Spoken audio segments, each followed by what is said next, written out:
Rossari Biotech made its debut on Indian stock exchanges today, and what a debut it was.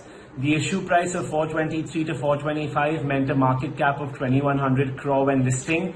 Rossari Biotech listed up 65% at 670 rupees per share.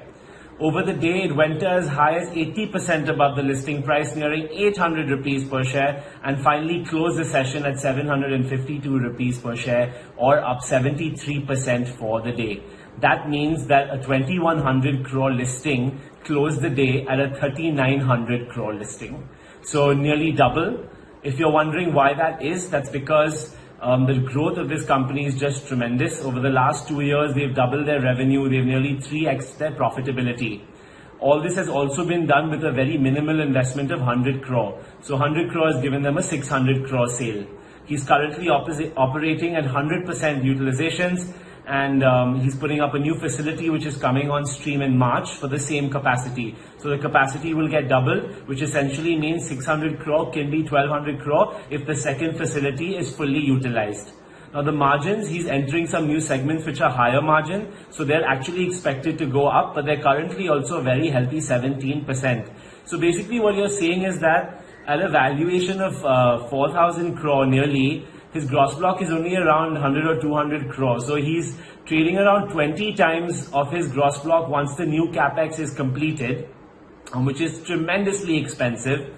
On the current price to earnings, it's something like 65 times price to earnings. But given that he's going to fill his capacity quick, at least that's what they think based on the current trends, the PE ratio should still be 30 PE, 2 year forward. So that's very expensive. Companies like Aarti, SRF, PI Industries, Vinati Organics, Galaxy Surfactants, Fine Organics, all the leading chemical companies in the listed space also don't get such high valuations, but they're all up there, trading near the 52-week highs. So Rossari Biotech has comfortably entered that club.